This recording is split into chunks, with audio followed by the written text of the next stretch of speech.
தமிழ்நாட்டு மக்கள் எல்லாருக்கும் வணக்கம். குரூப் 1க்கான ஹால் டிக்கெட் வெளி வந்துருச்சு. இன்னும் குரூப் 1 வந்து இன்னும் 1.5 வாரத்துல எக்ஸாம் இருக்க போகுது. அதுமே குரூப் 2A இன்னும் 60 நாள்ல எக்ஸாம் எழுத போறீங்க. அதாவது ரிவிஷன் தவிர பாத்தீங்கன்னா இன்னும் 60 நாள்ல எக்ஸாம் எழுத போறீங்க. இந்த 2 எக்ஸாமும் தட்டி தூக்க வேண்டியது அவசியம். இந்த 2 எக்ஸாமும் ஃபோக்கஸ் பண்ணி இந்த வீடியோல ஆல் சப்ஜெக்ட்ஸ், அதாவது இருக்கிற எல்லா சப்ஜெக்டும், குறிப்பா ஜிஎஸ் பிளஸ் மேத்ஸ்ல கூடிய எல்லா சப்ஜெக்ட்டுமே மேத்ஸ் உட்பட ஒரே வீடியோவில் மொத்தமா முடிக்க போறோம். எப்படி முடிக்க போறோம்னா, எல்லா சப்ஜெக்ட்லயும் கேள்விப்படாத சில விஷயங்கள் இருக்கும்ல, வழக்கமா படிச்சது எல்லாமே நம்ம ரிவிஷன்ல பாத்துருவீங்க. சில விஷயங்கள் வந்து வித்தியாசமான கேள்விகள்னு சொல்லிட்டு இருக்கும்ல, அது எல்லாத்தையும் வந்து வரிசையா பார்க்க போறோம். அனல் பறக்கும் டாப் கேள்விகள், அதான் அடிச்சு நவுத்த போறோம். என்ன எப்படி அடிச்சு நவுத்த போறோம் கவனிங்க. இந்த 10 சப்ஜெக்ட் பாலிட்டியில ஆரம்பிச்சு கரண்ட் அஃபேர்ஸ் தொட்டு மொத்தம் 10 சப்ஜெக்ட் ஒட்டு மொத்தமா முடிக்க போறோம்.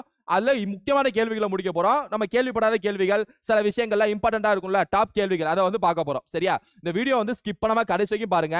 குறைஞ்சது ஒரு டாபிக்ல இருந்து 5 கேள்விகள் தொட்டு ஒரு 55ல இருந்து 60 கேள்விகள், சில டாபிக்ல ஒரு எக்ஸ்ட்ரா கேள்விகளும் சேர்த்து பார்த்தோம்னு வைங்களேன், ஒரு 55ல இருந்து 60 கேள்வி வரைக்கும் பார்க்க போறோம். சரியா? வீடியோ ஸ்கிப் பண்ணாம கடைசி வரைக்கும் பாருங்க.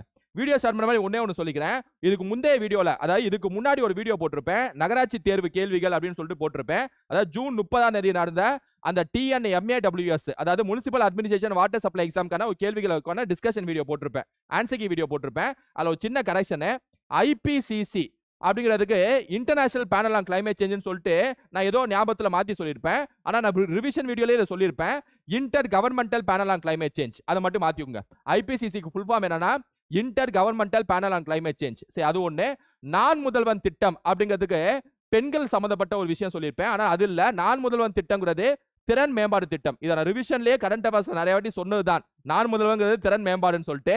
ஆனா அந்த கிளாஸ்ல, அதாவது இதுக்கு முந்தைய வீடியோல அந்த கொஸ்டினுக்கு முன்னாடி வந்து கலைஞர் மகளிர் உரிமை திட்டம்னு ஒரு கொஸ்டின் இருக்கும், அந்த ஞாபகத்திலேயே வந்துட்டேன் நான். சரி, அதனால வந்து பெண்கள் சொல்லியிருப்பேன். நான் முதல்வன் திட்டம்ங்கிறது திறன் மேம்பாடு, IPCCங்கிறது intergovernmental panel on climate change. இந்த 2 கரெக்ஷன் ஞாபகம் வச்சுங்க. அதுமே சில ஸ்டூடெண்ட்ஸ் வந்து லாகூர்ல இருந்து டெல்லிக்கு மாத்திய சுல்தான் யார் அப்படின்னா குதுபுதீன் ஐபக்னு சொல்லிட்டு ஸ்கூல் புக்ல கொடுத்துருக்காங்க சார், நீங்க இல்துத்மிஷன் சொல்றீங்கன்னு சொல்லிட்டு சில பேர் கேட்டிருந்தீங்க. அதுக்கெல்லாம் என்னால வந்து இது சொல்ல முடியாது. ஏன் அப்படின்னா, ஸ்கூல் புக்ல எல்லாத்தையும் சகிச்சுட்டு போலாம், ஆனா இந்த மாதிரி விஷயம்லாம் சகிச்சுட்டு போக முடியாது. அது முற்றுமுழுதாக தவறு. ஏன்னா ஒரு அடிப்படையிலே தவறான விஷயம்லாம் ஏற்றுக்கொள்ள முடியாது. சரியா? லாகூர்ல இருந்து டெல்லிக்கு மாத்தினது எந்த சுல்தான் அப்படின்னா இல்துத்மிஷ் தான். நீங்க நெட்ல எந்த அபிஷியல் டேட்டா வேணா எடுத்து பாருங்க. சரியா? ஸ்கூல் புக்கு நம்பலாம், அது சில விஷயம்லாம் ஓகே, இதை ஸ்கூல் புக் தான் ஆன்சர் கீ கொடுப்பாங்கன்னு சொல்லிட்டு சொல்லலாம். ஆனா இல்ல, அடிப்படையிலே தவறு. அப்படி கொடுத்தாங்கன்னா நம்ம எதிர்த்து கேள்வி கேட்கணும். சரியா? அதனால ஸ்கூல் புக்குங்கிறதா வேத வாக்கு, ஏதோ வானத்துல இருந்து ஸ்ட்ரைட்டா இது பண்ணதுன்னு சொல்லிட்டு நினைச்சிட்டு இருக்காங்க. உண்மையை ஆராய்ஞ்சு பார்க்க வேண்டியது அவசியம். சரியா? ஓகே, இப்போ நம்ம அப்படியே ஃபர்ஸ்ட் கொஸ்டின் செகண்ட் கொஸ்டின் சொல்லிட்டு போலாம். First question maximum statement questions, history மாதிரி கொஸ்டின்ஸ்லாம் கொஞ்சம் டைரக்டா கேட்பாங்க, அது மாதிரி அப்படி மாதிரி பார்ப்போம். சரியா? ஃபர்ஸ்ட் கொஸ்டின், குடியுரிமை என்பது நாடாளுமன்றம் சிறப்பு பெரும்பான்மையில் சட்ட திருத்தம் செய்ய முடியும். Citizenship can be amended on by special majority of the parliament. குடியுரிமையை சட்டத்திருத்தம் செய்யணும்னா பார்லிமெண்டால் தான் முடியும். ஆனா அதுக்கு சிறப்பு பெரும்பான்மையெல்லாம் தேவையில்ல, சிம்பிள் மெஜாரிட்டியே போதும். சரியா? குடியுரிமை திருத்த மசோதான்னு சொல்லிட்டு சட்ட திருத்த மசோதான்னு சொல்லிட்டு 2019 பண்ணாங்களா, தாக்கல் செஞ்சாங்களா, அதுக்கு சாதாரண பெரும்பான்மையே போதும். ஸோ சிட்டிசன்ஷிப் அமெண்ட்மெண்ட் செய்வதற்கு ஸ்பெஷல் மெஜாரிட்டி பார்லிமெண்ட்டுக்கு தேவையில்ல, சாதாரண மெஜாரிட்டி, அது உட்கார்ந்துருக்கவங்கள 50% மேல கையை தூக்கிட்டாலே போதும். அதான் சிம்பிள் மெஜாரிட்டின்னு சொல்லிட்டு அர்த்தம். சரியா? அப்ப ஃபர்ஸ்ட் ஒன் தப்பு. President can sign reject the constitutional amendment bill but cannot return for reconsideration. அரசியலமைப்பு சட்டத்திருத்த மசோதாவை குடியரசுத் தலைவர் கையெழுத்திடலாம் மற்றும் நிராகரிக்கலாம், ஆனால் மறுபரிசீலனைக்கு அனுப்ப முடியாது. இது அடிப்படையிலே தவறு. ஒரு கான்ஸ்டிடியூஷன் அமெண்ட்மெண்ட் பில், அதாவது அரசியலமைப்பு சட்டத்திருத்த மசோதா பிரசிடென்ட் டேபிளுக்கு வருது அப்படின்னா பிரசிடென்டால சைன் மட்டும் தான் போட முடியும், ரிஜெக்டும் பண்ண முடியாது, மறுபரிசீலனைக்கு அனுப்பவும் முடியாது. இது வந்து பண மசோதாவா சாதாரண மசோதாவா இல்ல, அரசியலமைப்பு சட்டத்தை திருத்தக்கூடிய மசோதா பிரசிடென்ட் டேபிளுக்கு வருது, ரொம்ப முக்கியமானது. அப்ப பிரசிடென்ட் சைன் மட்டும் தான் போட்டானோ, ரிஜெக்டும் பண்ண முடியாது, மறுபரிசீலனைக்கு அனுப்பவும் முடியாது. சரியா? இந்த விஷயத்த 24வது சட்ட திருத்தம் 1971 இந்திரா காந்தி அம்மையார் தான் சேர்த்தாங்க. இப்ப நான் சொன்னேன் இந்த விஷயம், சைன் மட்டும் தான் போட்டானோன்னு சொல்லிட்டு ஒரு விஷயம் இருக்குல்ல, இதை வந்து 24வது சட்ட திருத்தம் 1971 தான் அமெண்ட்மெண்ட் மாதிரி பண்ணி இந்திரா காந்தி சேர்த்தாங்க. சரியா? இதை ஞாபகம் வச்சுங்க. அப்ப ரெண்டாவது தப்பு, அதாவது சைன் பண்ணிட்டு தான் பண்ண முடியும், ரிஜெக்ட்லாம் பண்ண முடியாது. சோ ஒன்னும் தப்பு, ரெண்டாவது ஒன்னும் தப்பு. மாநிலங்களில் ஒப்புதலுக்கு பின்பே அடிப்படை உரிமையை சட்டத்திருத்தம் செய்ய முடியும். Fundamental rights can be amended with the ratification of states. அடிப்படை உரிமையை சட்டத்திருத்தம் செய்யணும்னா பார்லிமெண்ட் தனித்துவமா செஞ்சாலே போதும். அதாவது பார்லிமெண்டே ஸ்பெஷல் மெஜாரிட்டில செஞ்சிடலாம் ஃபண்டமெண்டல் ரைட்ஸ் ஏதாவது சட்டத்திருத்தம் செய்யணும்னா. ஆனா பேசிக் ஸ்ட்ரக்சர் அஃபெக்ட் பண்ணாம, கேசவானந்த பாதி வழக்கு ஞாபகம் இருக்குமே, அடிப்படை அம்சம் மாறாமல் அடிப்படை உரிமையை சட்டத்திருத்தம் செய்ய முடியும். அதுக்கு மாநிலங்கள்ட்ட பர்மிஷன் கேட்கணும்னு சொல்லிட்டு அவசியம் இல்ல, பார்லிமெண்டே செஞ்சிடலாம். சரியா? அப்ப இங்க பாருங்க, வித் ராட்டிஃபிகேஷன் ஆஃப் ஸ்டேட்ஸ்ங்கிறது தப்பு. அதாவது மாநிலங்கிட்ட ஒப்புதல், நான் இந்த அடிப்படை உரிமை ஆர்டிகல் 21 சட்டத்தை செய்ய போறேன், தமிழ்நாடு கொஞ்சம் பர்மிஷன் கொடுங்களா கேட்டுட்டு இருக்க அவசியம் இல்ல, பார்லிமெண்டே செஞ்சிடலாம். சரியா, ஞாபகம் வச்சுங்க. அப்ப மூணுமே தப்பு தான். அப்ப சிட்டிசன்ஷிப் அமெண்ட்மெண்ட் செய்வதற்கு சாதாரண பெரும்பான்மையே போதும், ஸ்பெஷல் மெஜாரிட்டி தேவையில்ல. ஒன்னு. ரெண்டாவது வந்து அரசியலமைப்பு சட்டத்திட்டம் மசோதா பிரசிடென்ட் டேபிளுக்கு வருதுன்னா அவர் கையெழுத்து மட்டும் தான் போட்டானும். 24 சட்டத்திட்டம் 1971 அதான் சொல்லுது. 2. மூணாவது வந்து அடிப்படை உரிமையை சட்டத்திட்டத்தை செய்வதற்கு மாநிலங்களோட பர்மிஷன்லாம் தேவையில்ல, பார்லிமெண்ட்ல ஒரு ஸ்பெஷல் மெஜாரிட்டியில லோக்சபா ராஜ்யசபா இந்த 2 சபா நினைச்சாலே பண்ணிடலாம். சரியா, அடிப்படை அம்சம் மாறாமல், பேசிக் ஸ்ட்ரக்சர் மாறாமல், கேசவானந்த பாரதி வழக்கு. சரியா, மூணுமே தப்பு. அப்ப இந்த கொஸ்டினுக்கு வந்து என்ன கேக்குறாங்க பாருங்க, which are the following above are incorrect ன்னு கேக்குறாங்க. தமிழ்லயும் கீழே இருக்கணும், கீழே இல்ல. அது மேல்கண்டவையில் எது தவறுன்னு கேக்குறாங்க. All is the answer. Option D is the answer. All அனைத்தும். கீழ்கண்டவையில் மாநில பட்டியலில் வருபவை எவை? which are the following comes under state list ன்னு சொல்லி கேக்குறாங்க. மாநில பட்டியல்ல வரதுல எதுன்னு சொல்லிட்டு கேக்குறாங்க. கண்டிப்பா லோக்கல் கவர்மெண்ட் வரும். சரியா, ஊரக அரசு வரும். அப்ப 4ங்கிறது ஆப்ஷன்ல இருக்கணும். ஆனா 4 ஆப்ஷன்லயுமே 4 இருக்கு. சரியா, இங்க பாருங்க, நல்லா கவனிங்க. அட்மினிஸ்ட்ரேஷன் ஆஃப் ஜஸ்டிஸ் இருக்குல்ல, இது மாநில பட்டியல்ல வராது. ஏன் அப்படின்னா உங்களுக்கு நல்லாவே தெரியும், 42 சட்டத்திட்டம் 1976ல இந்திரா காந்தி ஆட்சியில ஒரு 5 விஷயத்தை வந்து மாநில பட்டியல இருந்து பொது பட்டியல தூக்கி போட்டாங்க இந்திரா காந்தி. கல்வி, காடுகள் சொல்லிட்டு. அதுல ஒண்ணுதான் இந்த நீதி, அட்மினிஸ்ட்ரேஷன் ஆஃப் ஜஸ்டிஸ், நீதி மேலாண்மை.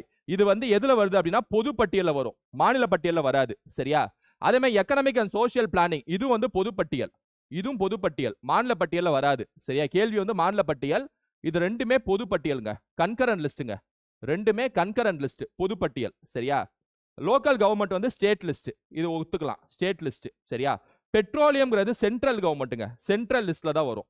பெட்ரோலியம்ங்கிறது சென்ட்ரல் லிஸ்ட்ல தான் வரும். ஸோ அதனால இதுக்கு ஆன்சர் சென்ட்ரல் லிஸ்ட்ல வராது. அப்ப 1, 2, 5 இருக்கக்கூடாது. ஆப்ஷன்ல 1, 2, 5 இருக்கக்கூடாது.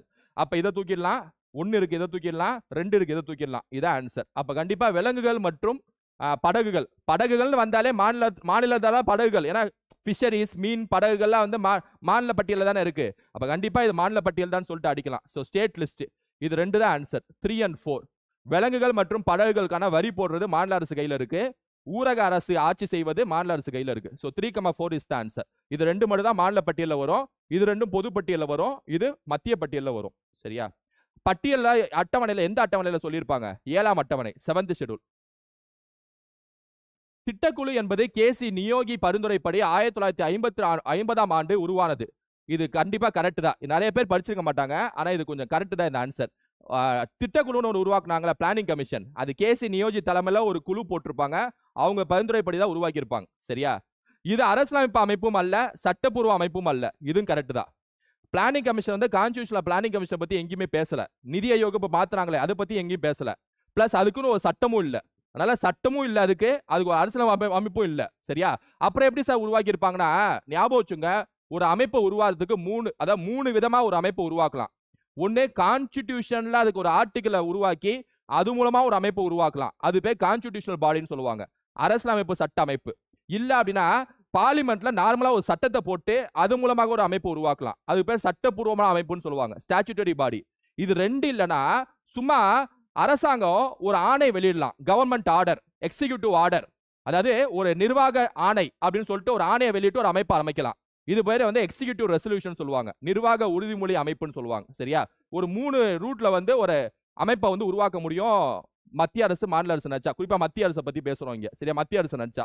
அப்ப இந்த திட்டக்குழுங்கிறது எப்படி உருவாக்கி இருப்பாங்க 1950ல அப்படின்னா, எக்ஸிகியூட்டிவ் ரெசல்யூஷன், ஒரு அரசாணை மூலமாக உருவாக்கி இருப்பாங்க.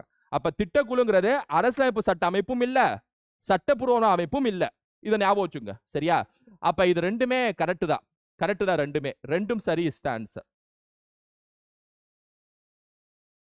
விதி 214 முதல் 231 வரை பகுதி 5ல் உயர்நீதிமன்றம் பற்றி குறிப்பு இருக்கிறது. கரெக்ட் தாங்க, உயர்நீதிமன்றம் பற்றி பகுதி 5ல தான் குறிப்பு இருக்கும். சரியா, யூனியன் கவர்மெண்ட். உயர்நீதிமன்ற நீதிபதிகளின் சம்பளம் மற்றும் ஓய்வூதியத்தை குடியரசுத் தலைவர் தீர்மானிப்பார். தப்புங்க, உயர்நீதிமன்ற நீதிபதிகளின் சம்பளம் மற்றும் ஓய்வூதியத்தை பார்லிமெண்ட் தீர்மானிக்கும், தனிப்பட்ட குடியரசுத் தலைவரால் தீர்மானிக்க முடியாது. சரியா, 2வது தப்பு. உயர்நீதிமன்ற நீதிபதிகள் 65 வரை பதவியில் இருக்கலாம். தப்பு, 62 வயது. சரியா, அப்ப எது தவறானவைன்னு கேக்குறாங்க, 2, 3 தவறானவை, ஆப்ஷன் பி. சரியா, இது 62 வரும், இது வந்து பார்லிமெண்ட் தான் டிசைட் பண்ண முடியும்.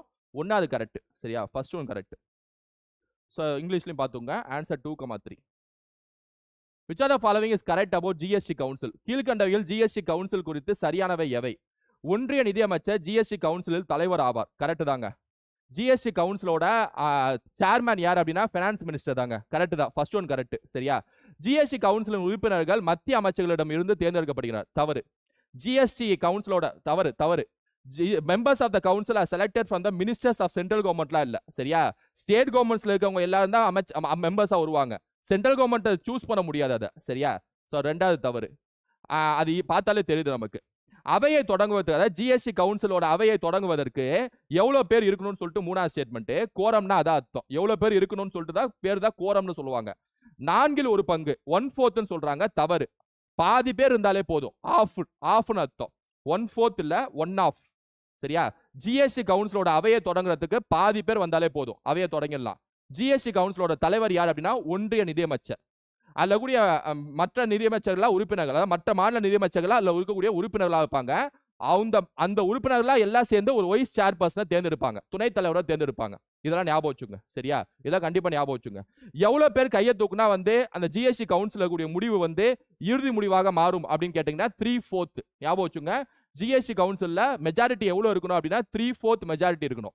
இந்த 3/4 கையை தூக்குறதுலயும் அதுல இருக்கக்கூடிய வெயிட்டேஜ் பாத்தீங்கன்னா 1/3 சென்ட்ரல் கவர்மெண்ட்டுக்கு இருக்கணும், 2/3 ஸ்டேட் கவர்மெண்ட்டுக்கு இருக்கணும். இது ஞாபகம் வச்சுங்க.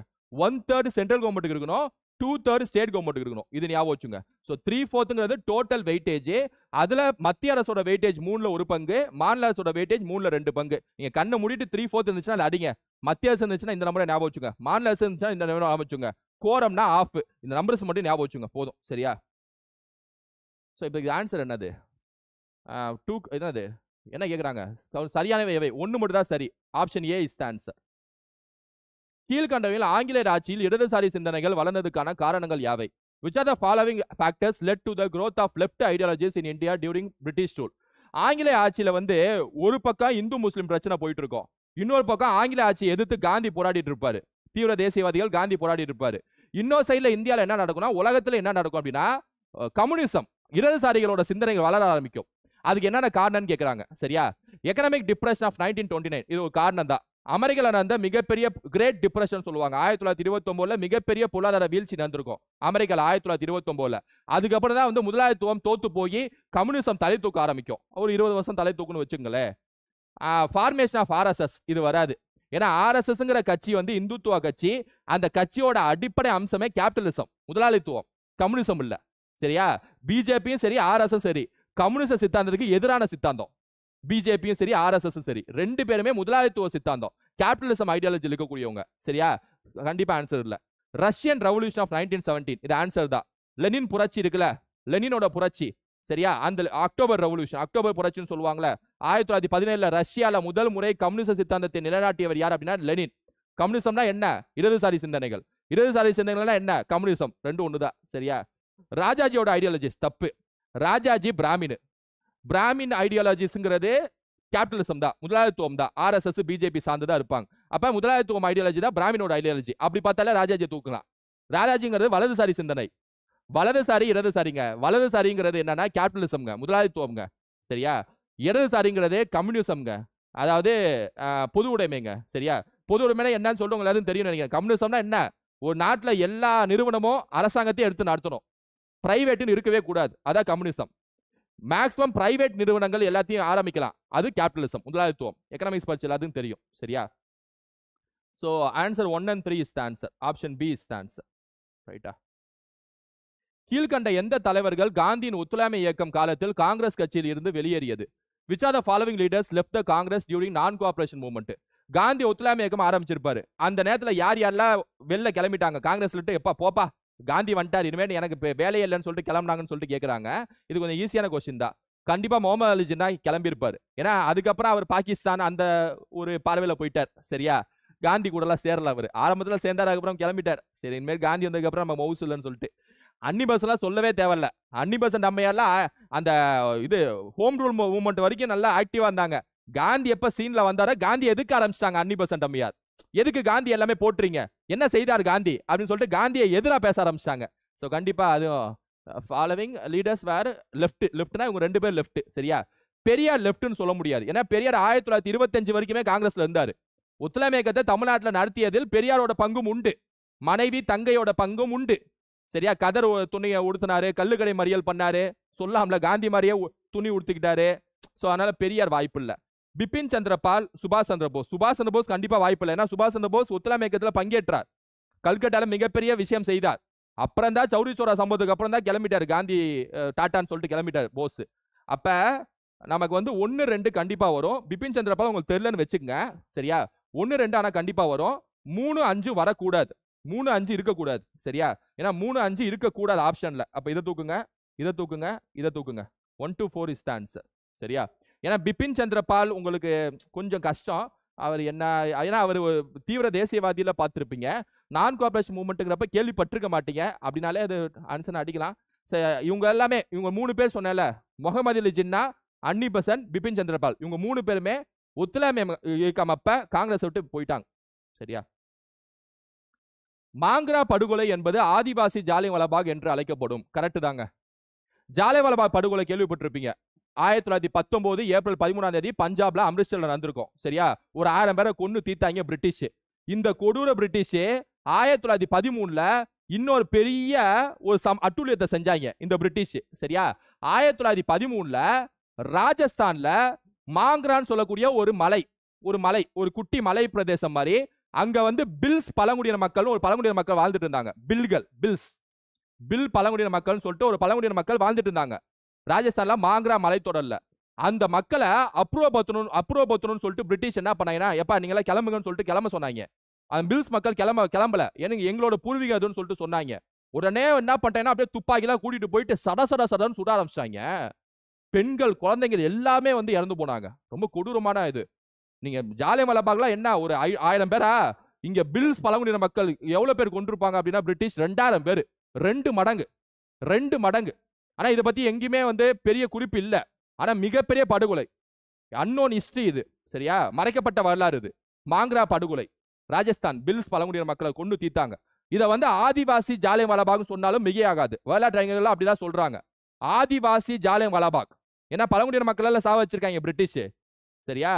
இந்த பிரிட்டிஷ் ஆட்சியே எந்திருக்கலாம்னு சொல்லிட்டு ஒரு சில பேர்லாம் சொல்றீங்களா, அவங்கள பாத்துருங்க. இங்க ஒரு 2000 பேரு, ஜாலியன்வாலாபாக் ஒரு 1000 பேரு, அது கண்ணுக்கு தெரியாம ஒரு 2 லட்சம் 3 லட்சம் பேரு அந்த காலகட்டத்தில் மட்டும். அதாவது காலகட்டம்னா 1800 1900 மட்டும் அவங்க கொன்னது. சரியா? அதெல்லாம் வந்து பார்க்கணும். மாங்க்ரா மசக்கர் வந்து படுகொலை என்பது ஆதிவாசி ஜாலியன்வாலாபாக் சொல்றாங்க. Correct. Mangarh massacre is related to Bhil tribes. அதான் நான் சொன்னேன்ல, correct. Mangarh massacre take place in Gujarat Madhya Pradesh border. தப்பு. Rajasthan. 1-2 correct. Option A is the answer. 1-2 சரி. காலை வரிசை பத்துக. Arrange in chronological order. Gaya Congress மாநாடு, காங்கிரஸ் சோசியலிஸ்ட் கட்சி, பூனா ஒப்பந்தம், பூர்ண சுயராஜ்யம், சுதந்திர தொழிலாளர் கட்சி. கயா காங்கிரஸ் மாநாடு 1922 வரும். காங்கிரஸ் சோசியலிஸ்ட் பார்ட்டி 1934 ஜெயபிரகாஷ் நாராயணன் ஆரம்பிச்சிருப்பாரு, ஸ்கூல் புக்ல இருக்கு.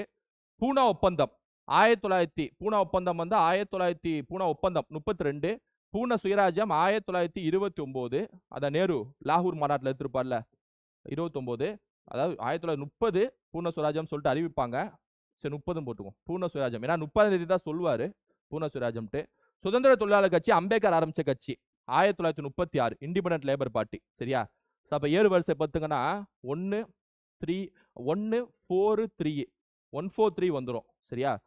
1 4 3 2 5 14325 14325. Option A is the answer. 14325 கால வரிசை படுத்திட்டேன். சரியா? கால வரிசை படுத்திட்டேன். கீழ்கண்டவர்கள் கதார் இயக்கம் தொடர்புடையது எது? which are the following were associated with Qatar movement? Qatar இயக்கம் உங்களுக்கு தெரியும் நினைக்கிறேன். 1913ல அமெரிக்கால பஞ்சாப் சீக்கிய மக்கள் எல்லாம் சேர்ந்து பிரிட்டிஷ் எதிர்த்து போராடின இயக்கம் பேர் தான் கத்தார் இயக்கம். பஞ்சாப்ல கூடிய சீக்கிய மக்கள் அமெரிக்கால போய் தஞ்சம் பெற்றாங்க. அங்க வந்து பிரிட்டிஷ்க்கு எதிராக, அமெரிக்கால பிரிட்டிஷ்க்கு எதிராக சீக்கிய போராட்டம், சீக்கியர்கள் எல்லாம் சேர்ந்து போராட்டம் பண்ணதுதான் இந்த கத்தார் இயக்கம் சொல்லிட்டு சொல்லுவாங்க.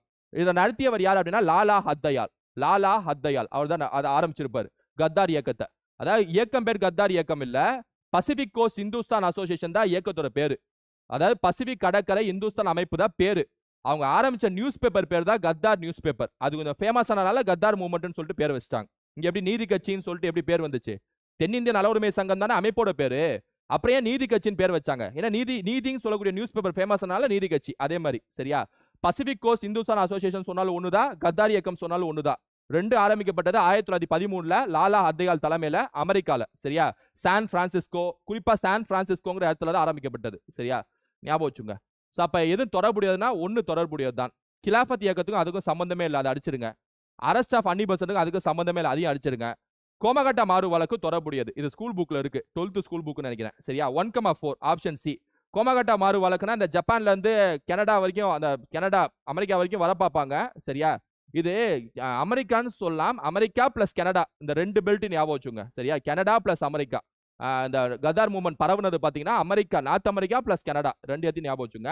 இது ஒரு குறிப்பிட்ட வழக்கு, நான் தனியா சொல்றேன். 1,4 இஸ் த ஆன்சர். சரியா? கோமகட்டா மாறுங்கிறது ஒரு ஷிப்போட பேரு, அதுல வருவாங்க, அப்ப பிரிட்டிஷ் கைது செஞ்சிருவாங்க. சரியா? அப்ப அதுவும் கத்தார் இயக்கம் தொடர்புடையதுதான். 1,4 இஸ் த ஆன்சர். 1,4. இது உங்களுக்கு தெரியலனா கூட எப்படி அடிக்கலாம்னா 2, 3 வராதா, அப்ப இது போயிடும், இது போயிடும், இது போயிடும். இது ஆன்சர். உங்களால கோமகட்டா மாறு வழக்கு என்னன்னு தெரியலனா கூட 2, 3க்கும் இதுக்கும் சம்பந்தமே இல்லைன்னு தெரிஞ்சாலே 1,4 இஸ் த ஆன்சர். கீழ்கண்ட எந்த மாநிலங்கள் வங்காளதேசத்துடன் எல்லைகளை பகிர்ந்து கொள்கிறது? பங்களாதேஷோட எல்லைகளை எந்த மாநிலங்கள் பகிர்ந்து கொள்கிறதுன்னு சொல்லிட்டு கேட்குறாங்க. சரியா? சிக்கிம் வராது, மிசோரம் வராதுங்க. 3, 5 இருக்கக்கூடாதுங்க. 3, 5 இருக்கக்கூடாது. 3 இருக்குது, இங்க இருக்கக்கூடாது. 3, 5 இருக்கக்கூடாது. 3 இருக்கக்கூடாது. ஸோ இதான் ஆன்சர். சரியா? ஏன்னா பார்த்தாலே சிக்கிமை தூக்கிடலாம். பங்களாதேஷ் எங்க இருக்கு, சிக்கிம் எங்க இருக்கு? நடுவில் வெஸ்ட் பெங்கால் இருக்குல்ல, ஸோ அதனால சிக்கிமை தூக்கிடலாம். மிசோரம் லாஸ்ட்ல மியான்மர் பக்கத்தில் இருக்கு, பங்களாதேஷ் இந்த சைடில் இருக்கு, அதையும் தூக்கிடலாம். ஸோ மேற்கு வங்காளம் வந்து பங்களாதேஷோட பார்டரு, மேகாலயா வந்து பங்களாதேஷ்க்கு ரைட் சைடில் இருக்கும். மேப் பார்த்துருந்தீங்கன்னா தெரியும். அஸ்ஸாம்ங்கிறது பங்களாதேஷோட மேல நார்த் ஈஸ்ட், வடகிழக்கு, அதாவது வடகிழக்கு பகுதியில் இருக்கும். சரியா? மேப் கொஸ்டின் அது. கீழ்கண்டவில் வாணிப பயிர்கள் யாவை? Which are the following comes under cash crops? வாணிப பயிர்னா வந்து நார்மலா உணவு பயிர் இல்லாம பிசினஸ்க்காக பயன்படுத்தக்கூடிய பயிர், அதாவது காசு பார்க்கலாம் அதை வச்சு, அதுதான் வாணிப பயிர். இல்ல வந்து கீழ்கண்டவில் எதுவும் கேட்குறாங்க. காட்டன் கண்டிப்பா வாணிப பயிர். சரியா? காட்டன் கண்டிப்பா வாணிப பயிர். அரிசி, கோதுமலா அப்படி சொல்ல முடியாது. ஸ்கூல் புக்ல 10th ஸ்கூல் புக்ல உணவு பயிர்கள்ங்கிற டைட்டில் கீழே இந்த அரிசி, கோதுமலா சொல்லியிருப்பாங்க. சரியா? அப்ப 1, 3 வராது. ஸோ 1, 3 வராதுன்னா இதை தூக்கிடுங்க, இதை தூக்கிடுங்க, இதை தூக்கிடுங்க. ஆன்சர் வந்து option D is the answer. பார்லியும் வந்து உணவு பயிர் தான். அரிசி, கோதுமை, பார்லி, பஜ்ரா, மக்காசோளம், சரியா, கம்பு, அதான் கம்பு, அதான் பஜ்ரா, இது பல்சஸ், ஓகேவா? இது எல்லாமே வந்து உணவு பயிர்கள். வாணிப பயிர்கள் கேஷ் கிராப்ஸ்னா இந்த கரும்பு, காஃபி, டீ, இந்த சுகர் கேன், சுகர் கேனு, கரும்பு, அப்புறம் பார்த்தீங்கன்னா இந்த கிரவுண்ட் நட், நிலக்கடலை, இது எல்லாமே வந்து வாணிப பயிர்கள். சரியா? அப்ப பருத்தி வந்துடும். பருத்தி வாணிப பயிர். பருத்தி அதிகமாகக்கூடிய மாநிலம் பார்த்தீங்கன்னா குஜராத். பருத்தி விளைவிக்கக்கூடிய மண்ணு பேர் பார்த்தீங்கன்னா கரிசல் மண், பிளாக் சாயில தான் பருத்தி அதிகமாக விளைவிக்கும். சரியா? குஜராத் தான் பருத்திக்கு ஃபேமஸ். காட்டன். இந்தியாவின் அயனமண்டல பசுமை மர காடுகள் இல்லாத இடம் எது? Which are the following places does not have tropical evergreen ஃபாரஸ்ட்னு கேட்குறாங்க. Eastern part of western Ghats, இதான் ஆன்சர். மேற்கு தொடர்ச்சி மலையோட கிழக்கு பகுதி இருக்குல்ல, அங்க பசுமை மர காடுகள் இருக்காது. ஃபுல்லா கொஞ்சம் வறட்சியா தான் இருக்கும். உங்களுக்கு நல்லாவே தெரியும், ஜியாகிரபி ரிவிஷன்ல சொல்லியிருப்பேன், கிளாஸஸ்லயும் சொல்லியிருப்பேன். மேற்கு தொடர்ச்சி மலை இதான் மேற்கு தொடர்ச்சி மலை அப்படின்னா, தென்மேற்கு பருவக்காற்று இப்படி வருது அப்படின்னா, மலை மவுண்டன் இங்க இருக்கு அப்படின்னா, தென்மேற்கு பருவக்காற்று வந்து அடிக்குதுன்னா மவுண்டனுக்கு இந்த சைடு தான் மழை கொடுக்கும், மவுண்டனுக்கு அந்த சைடு மழை கொடுக்காது. அதாவது காற்று மோதும் பகுதி, காற்று மோதா பகுதின்னு சொல்லுவாங்க. விண்ட்வர்ட் சைடு, லீவர்ட் சைடுன்னு சொல்லுவாங்க. விண்ட்வர்ட் சைடுல தான் அதிகமாக மழை கொடுக்கும், மவுண்டனுக்கு அந்த சைடு மழை பெய்யாது. சரியா? அப்ப வெஸ்டர்ன் காட்ஸோட கிழக்கு பகுதி, அதாவது மேற்கு தொடர்ச்சி மலையின் கிழக்கு பகுதியில் அந்த அளவுக்கு மழை பெய்யாது. அப்ப என்ன கேட்கறாங்க? இந்தியாவின் அயனமண்டல பசுமை மர காடுகள் இல்லாத இடம் கேட்கறாங்க. அதனால அங்க மழை பெய்யாதனால அங்க பசுமை மர காடுகளை பார்க்க முடியாது, எவர்கிரீன் ஃபாரஸ்ட் இருக்காது. அதனால option A is the answer. மேற்கு தொடர்ச்சி மலையின் மேற்கு பகுதி கண்டிப்பா விண்ட்வர்ட் சைடு, காற்று மோதும் பகுதி, மழை பெய்யும். அந்தமான் நிக்கோபார் தீவுகள்ல கண்டிப்பா மழை பெய்யும். ஏன்னா பயாலஜிக்கல் ஹாட்ஸ்பாட்னு சொல்லிட்டு இந்தியாவில் 4 ஹாட்ஸ்பாட் இருக்குல்ல, அதுல ஒண்ணு அந்தமான் நிக்கோபார் தீவு. சரியா? பிளஸ் பசுமை மர காடுகள் இருக்கு அங்க, 10th புக்ல கொடுத்துருப்பாங்க. துணை வெப்பமண்டல இமயமலையின் கிழக்கு பகுதி, இமயமலையின் கிழக்கு இமயமலைனாலே அங்க காடுகள் நிறைந்ததுதான். சரியா? அதனால 1 இஸ் த ஆன்சர். சாங்போ ஆற்றின் போக்கை சீனா தடுத்தால் பின்வரும் எந்த நதி நேரடியாக பாதிக்கப்படும்? If China blocked the course of Tsangpo, which are the following river will be affected டைரக்ட்லின்னு சொல்லிட்டு கேட்குறாங்க. சரியா? ஞாபகம் வச்சுங்க, இந்தியாவோட வரைபடமும் நான் நதிகள் நடத்திருப்பேன், அதையும் பார்த்தா உங்களுக்கு தெரியும். சரியா? இப்ப இதான் இந்தியா அப்படின்னா, இமயமலையில இருந்து தொடங்கக்கூடிய நதி பேர் தான் சாங்போ நதி. கைலாஷ் மலைத்தொடர்ல தொடங்கும் அந்த நதி. சரியா? செம்யுங்டுங் பனிமலைன்னு நினைக்கிறேன். செம்யுங்டுங் கிளேசியர் அப்படிங்கிற ஒரு கிளேசியர் பனிமலையில தான் சாங்போ நதின்னு ஒரு நதி தொடங்கும். அந்த நதி தொடங்கினதுக்கு அப்புறம் அருணாச்சல் பிரதேஷ்குள்ள தான் நுழையும். அருணாச்சல் பிரதேஷ்குள்ள நுழையும் போது அந்த நதியோட பேர் என்னன்னா திஹாங் அப்படிங்கிற பேர்ல நுழையும். திஹாங்கிற பேர்ல உள்ள நுழைஞ்சதுக்கு அப்புறம் அது எப்ப அசாம்குள்ள நுழையுதோ அப்ப அந்த நதியோட பேர் பிரம்மபுத்திரான்னு சொல்லிட்டு மாறும். அசாம்குள்ள நுழைஞ்சதுக்கு அப்புறம் அந்த பிரம்மபுத்திரா வந்து பங்களாதேஷ்ல வந்து முடியும். சரியா? அப்ப பிரம்மபுத்திராக்கே 3 பேர் இருக்கு. ஒன்னு சாங்போ, சைனான்னு சொல்லுவாங்க. சைனா சாங்போன்னு சொல்லுவாங்க. ஆரம்பிக்கக்கூடிய இடம் ஆரம்பிச்சு வருதுல, அப்ப அதுக்கு பேர் வந்து சாங்போ. அருணாச்சல் பிரதேஷ்குள்ள நுழையும் போது திஹாங் பேரு. அசாம்குள்ள நுழையும் போது தான் பிரம்மபுத்திராங்கிற நம்ம அழைக்கக்கூடிய பேர் அங்கதான் வருது. சரியா? இப்ப என்ன கேட்கறாங்க பாருங்க, சாங்போ ஆற்றின் போக்கை சீனா தடுத்தால் பின்வரும் எந்த நதி நேரடியாக பாதிக்கப்படும்? எந்த நதி பாதிக்கப்படும்? திஹாங் தானே பாதிக்கப்படும். ஏன்னா இதை தடுத்து நிறுத்திட்டாங்க அப்படின்னா திஹாங் உள்ள வராதே, உள்ள திஹாங் வராதே, அப்ப பாதிக்கப்படும் தானே அர்த்தம். சரியா? அதனால அது ஆன்சர். இந்த தீஸ்தா நதிலாம் வந்து சிக்கிமின் உயிர் நாடின்னு சொல்லுவாங்க. சிக்கிம்னாலே தீஸ்தா நதி தான். சிக்கிம்னாலே தீஸ்தா நதி தான். தீஸ்தாலாம் வந்து டக்குன்னு அடிச்சிடலாம். மனாஸ்ங்கிறது அசாம்ல ஃபேமஸான நதி. மனாஸ்ங்கிறது அசாம்ல ஃபேமஸான நதி. மனாஸ் தேசிய பூங்கான்னு ஒன்று அசாம்ல ஃபேமஸ். Manas national park. சரியா? ட்ரைப்ஸ் ஒரு சைடு ட்ரைப்ஸ், ஏன்னா ஜாகிரபியில் அந்த சிலபஸ் இருக்கு குரூப் 2 குரூப் 1க்கு. பழங்குடியின ஒரு சைடு, இடம் ஒரு சைடு. பில்ஸ் பழங்குடியின மக்கள் எந்த மாநிலத்தை சேர்ந்தவங்கன்னா ராஜஸ்தானுங்க. ஸோ ஃபர்ஸ்ட் ஒன் பி வந்துடும். கோண்டுகள் வந்து மத்திய பிரதேசுங்க. சரியா? சாந்தல் வந்து மேற்கு வங்காளம்ங்க. மேற்கு வங்காளம், ஜார்க்கண்ட் எல்லாமே சாந்தல்ஸ் தான். அங்காமி அது அங்காமின்னு வரும். அங்காமி வந்து நாகாலாண்டுங்க. நாகாலாந்து. அங்காமில முக்கியமான பண்டிகை ஃபேமஸ் சேக்ரணி பண்டிகை. 12th புக்ல இருக்கும் சேக்ரணி ஃபெஸ்டிவல். சரியா? கிளாஸ்ல சொல்லியிருப்பேன். BCDA is the answer. Option A is the answer. BCDA is the answer. சரியா? கீழ்கண்ட எந்த நடவடிக்கை பணவீக்கத்தை அதிகரிக்கும்? which are the following increase the inflation in an economy? ஒரு நாட்டில் பணவீக்கம்னா என்ன அர்த்தம்னா, ஒரு பொருளோட விலை உயர்ந்தா அது பேர் பணவீக்கம் அர்த்தம். பொருட்களின் விலை உயர்ந்தால் அது பேர் பணவீக்கம், இன்ஃப்ளேஷன் சொல்லுவாங்க. கீழ்கண்ட எந்த விஷயம் வந்து இன்ஃப்ளேஷன் அதிகரிக்கும் கேட்கறாங்க. பொருளோட விலை உயர்றதுக்கு காரணம் எதுவும் கேட்கறாங்க. அப்படி வச்சுங்க. சரியா? Increase in cash reserve ratio, decrease in interest rates, increase in exports, increase in income tax, increase in GST. GST increase ஆனா கண்டிப்பா பொருளோட விலை அதிகரிக்கும். கரெக்ட் தான். ஜிஎஸ்டி அதிகரிச்சாலே பொருளோட விலை கண்டிப்பா அதிகரிக்கும். ஏன்னா ஜிஎஸ்டி ஸ்ட்ரைட்டாவே டாக்ஸ் ஏத்துறாங்களே, ஆட்டோமேட்டிக்கா பொருளோட விலை ஏறிடும் தானே. டாக்ஸ் அதிகமான பொருளோட விலை ஏறும்ல. ஸோ ஜிஎஸ்டி இன்க்ரீஸ் ஆனா பொருளோட விலை ஏறும். சரியா? Degrees in interest rates. RBI வந்து வங்கிகள் கடன் கொடுக்கக்கூடிய ரெப்போ விகிதம், அதாவது வட்டி விகிதத்தை வந்து குறைச்சாங்கன்னா பணப்புழக்கம் ஜாஸ்தி ஆகும். எக்கனாமிக்ஸ் ரிவிஷன் எடுத்து பாருங்க. பணப்புழக்கம் ஜாஸ்தி ஆகும், பணம் அதிகமா மக்கள்கிட்ட போகும். மக்கள்கிட்ட பணம் அதிகமா போச்சுன்னா டிமாண்ட் அதிகமாகும், ஆட்டோமேட்டிக்கா உங்களுக்கு வந்து பிரைஸ் அதிகமாயிடும். சரியா? அப்ப இதுவும் ஆன்சர் தான். இன்ஃப்ளேஷன் அதிகமாகிறதுக்கு காரணம் 2, 5 ஆப்ஷன் இருந்துச்சுன்னா பாருங்க. 2, 5 ஆப்ஷன் இருக்கணும். இது இல்ல, மீதி எல்லாத்துலயும் 2, 5 இருக்கு. இதுல இல்ல, 2 இருக்கு, 5 இல்ல. சரியா? இந்த 2ல தான் ஏதோ ஒன்று ஆன்சர். ஏன்னா 2, 5 இருக்கக்கூடிய ஆப்ஷன் இது 2 தான். சரியா? இந்த 2ல ஒரே ஒற்றுமை என்னன்னா 1 மட்டும் கரெக்ட். ஏன்னா 2, 3, 5 எப்படியும் ஆன்சர் வந்துருது. இன்க்ரீஸ் இன் எக்ஸ்போர்ட்ஸ், ஏற்றுமதி அதிகரிச்சிட்டாங்கன்னு வைங்களேன், இங்க பொருள் தட்டுப்பாடு ஆயிடும், கம்மியான பொருள் ஆயிடும், ஆனா ஆட்டோமேட்டிக்கா பொருளோட விலை ஏறிடும். சரியா? பொருளோட விலை ஏறுறதுக்கு டிமாண்ட் அதிகமானா பொருளோட விலை ஏறும், சப்ளை கம்மியானா பொருளோட விலை ஏறும். ஏற்றுமதி அதிகரிச்சிட்டாங்கன்னு வைங்களேன், இந்தியால இருந்து பொருள்லாம் வெளிநாட்டுக்கு போயிடும், இந்தியால பொருளே இருக்காது. அப்ப சப்ளை கம்மியாயிடுச்சு, அப்ப சப்ளை கம்மியானால பொருள் விலை ஏறிடும். சரியா? இன்ட்ரெஸ்ட் ரேட்டை கம்மி பண்ணாங்கன்னா டிமாண்ட் ஜாஸ்தி ஆயிடும், ஆட்டோமேட்டிக்கா பொருளோட விலை ஏறும். சரியா? So 2, 3, 5 is the answer. ஒன்று என்ன? Increase in cash reserve ratio. Cash reserve ரேஷியோனா வங்கிகள் வந்து ஆர்பிஐட்ட சில பணத்தை கொடுத்து வைக்கணும், 4%, 5%. அது பேர் கேஷ் ரிசர்வ் ரேஷியோ. நான் சொல்லியிருப்பேன் எக்கனாமிக்ஸ்ல. அது அதிகரிச்சிருந்து வைங்களேன், எல்லா வங்கியும் வந்து பணத்தை மக்கள்கிட்ட கொடுக்காம தானே வச்சுக்குவாங்க, ஆர்பிஐட்டே கொடுத்துருவாங்க. சிஆர்ஆர் அதிகரிச்சா அப்ப மக்கள்கிட்ட பணம் போகாதா? மக்கள்கிட்ட பணம் போலன்னா இன்ஃப்ளேஷன் வந்து குறைச்சலாம் தான் அர்த்தம். ஆனா இங்க கேள்வி வந்து அதிகப்படுத்துறது எதுன்னு கேட்கறாங்க. அப்ப 2, 3, 5 மட்டும் தான் answer. Option B is the answer. ஒன்று வராது. சரி, இது கொஞ்சம் கான்செப்டான ஒரு கேள்வி. டோட்டல் கான்செப்டும் வந்து நான் ரிவிஷன்லையும் போட்டிருப்பேன், கிளாஸஸ்லையும் சொல்லியிருப்பேன், பார்த்து தெரிஞ்சுங்க. சரியா? பங்குதாரர்கள் பத்திரம் என்பது கீழ்கண்ட எதனுடன் தொடர்புடையது? Participatory notes is related to which are the following? Participatory notes நம்ம இந்தியாவில் வந்து வெளிநாட்டு நபர்கள் வந்து முதலீடு செய்யலான்னு வச்சுங்களேன். முதலீடு செய்யணும்னா நிறைய விஷயத்த கையாளுவாங்க. எடுத்துக்காட்டுக்கு இந்தியாவில் வந்து செபின்னு சொல்லக்கூடியதா செகண்டரி மார்க்கெட், அதாவது ஸ்டாக் மார்க்கெட்ல செகண்டரி மார்க்கெட்டை நிர்வாகம் செய்யக்கூடியது எது அப்படின்னா செபி. அவங்கள்ட்ட என்ன செய்யலாம் அப்படின்னா என்ன செய்வாங்க, இந்த பார்ட்டிசிபேட்டரி நோட்ஸ்னா என்னன்னா இல்லீகலா உள்ள வருது. அது எப்படின்னா இந்தியர்கள் யாராவது வந்து செபில வந்து ரெஜிஸ்டர் பண்ணி அவங்க வந்து அதாவது செபில ரெஜிஸ்டர் பண்ணி அவங்க வந்து இன்வெஸ்ட்மெண்ட் வந்து பண்ணலாம்னு சொல்லிட்டு ரெஜிஸ்டர் பண்ணிடுவாங்க.